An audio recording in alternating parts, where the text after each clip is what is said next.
Bienvenue dans le Financier, à votre rendez-vous de l'économie. Au sommaire de l'actualité, soutien du Fonds international du développement agricole à l'entrepreneuriat agricole rural sénégalais, un appui de 46 millions de dollars. Et plusieurs dizaines de millions de dollars pour renforcer les énergies vertes en Tanzanie. La start-up nigériane Zola Electric obtient le soutien d'une société internationale d'investissement dans la finance durable. Nous ferons ensuite le point sur les places boursières africaines à la fin de cette édition.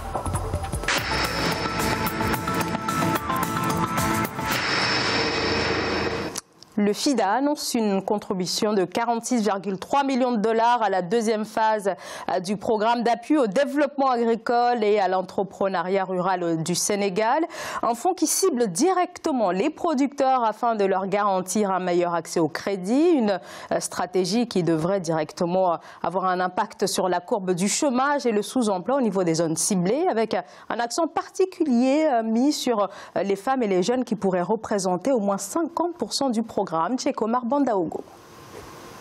Plus de 43 700 ménages ruraux vulnérables du Sénégal bénéficieront d'un programme de 72,4 millions de dollars destiné à améliorer la sécurité alimentaire et nutritionnelle ainsi que les revenus des petits exploitants agricoles et éleveurs dans 4 régions du pays. Ce, à travers la phase 2 du programme de développement agricole et d'entrepreneuriat rural PADER 2. Le FIDA, le Fonds international de développement agricole, lui, y prendra part à travers un prêt de 46,3 millions de dollars et d'un don de 500 000 dollars. Le secteur agricole du Sénégal est extrêmement exposé au changement climatique. Cette situation accroît la vulnérabilité des populations rurales pauvres qui tirent de la petite agriculture leur nourriture et leurs moyens d'existence. PADER 2 vise à créer des emplois permanents et bien rémunérés pour les populations rurales vivant dans la zone du programme et à faire en sorte qu'au moins 50% des participants au programme soient des femmes et 50% des jeunes. Il est difficile, c'est vrai, de faire un bilan parce qu'en fait la phase 1 n'a pas fait l'objet d'un bilan par le gouvernement. Mais il faut absolument comprendre que dans ce domaine-là, des réformes sont attendues depuis très longtemps d'ailleurs, depuis 2012. L'objectif, à mon avis, n'a pas été atteint. Depuis 1981, le FIDA a participé au financement de 17 programmes et projets de développement rural au Sénégal en investissant 269,1 millions de dollars sur un coût total de 514,2 millions de dollars. Ces projets et programmes ont bénéficié directement à près de 500 000 ménages ruraux. En Ouganda, le démarrage de la production pétrolière est finalement reporté à 2022 au lieu de 2020 comme cela avait été prévu. Annonce du ministre du pétrole. Raison invoquée, un retard pris par les partenaires, notamment Total et la China National Offshore Oil Company, dans la prise de décision finale d'investissement pour le développement des champs pétroliers à Tilanga et Kingfisher. Zola Electric décroche un financement de 32,5 millions de dollars. Avec ce fonds, la start-up solaire nigériane, la première entreprise au monde à offrir des systèmes solaires à la carte, devrait accroître ses services en Tanzanie en apportant l'électricité à plus de 145 000 foyers supplémentaires dans les zones dépourvues d'infrastructures de distribution énergétique en Tanzanie où seul 32% de la population a accès à l'électricité. Victoria Seji. En Tanzanie, la start-up Zola Electric a signé une facilité de financement de 32,5 millions de dollars avec la Netherlands Development Finance Company et Symbiotics, une société spécialisée dans la finance durable et inclusive. Ce financement permettra à Zola Electric d'accroître ses services en fournissant de l'électricité à 145 500 foyers. Nous sommes heureux d'annoncer ce nouvel investissement. Cela nous permettra de connecter plus de gens en Tanzanie, de soutenir les communautés dans lesquelles nous opérons et de poursuivre le développement de nos systèmes d'alimentation électrique à la pointe de l'industrie. À travers ce financement, Zola Electric ambitionne de créer des opportunités d'environ 2100 nouveaux emplois en Tanzanie dans le secteur du solaire hors réseau et ce, d'ici ces 5 prochaines années. Si on pouvait investir énormément dans l'énergie solaire. Hein.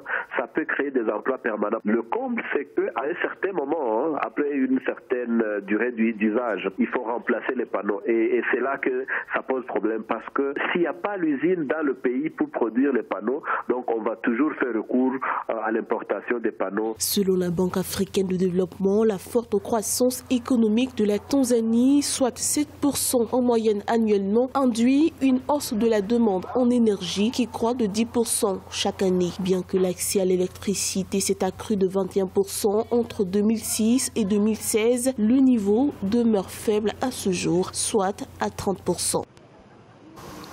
Sur la quasi-totalité de l'année 2018, c'est une diminution de plus de 15 milliards de dollars qui a été constatée dans les réserves de change algériennes, qui sont passées de 97,33 milliards de dollars au 31 décembre 2017 à 82,12 milliards de dollars à la fin novembre 2018. Il s'agit de l'une des chutes les plus importantes que connaît l'Algérie. Elle intervient dans un contexte de baisse des recettes de la manne pétrolière dans ce pays où les hydrocarbures représentent jusqu'à 60% des recettes publiques.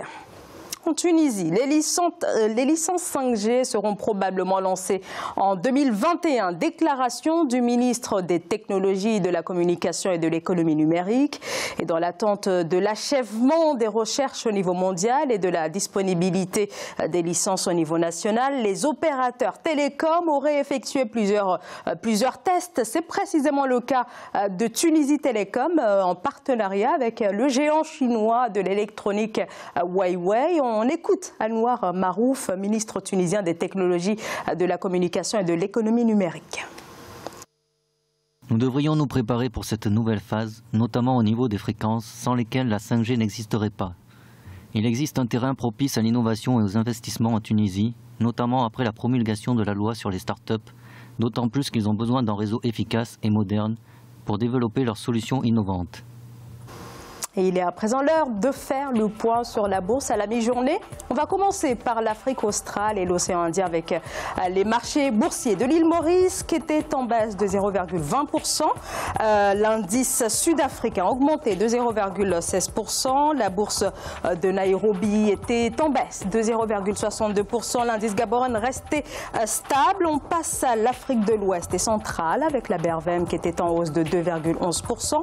La bourse du Nigeria baissé de 0,09%, tandis que la bourse du Ghana était en hausse de 0,50%.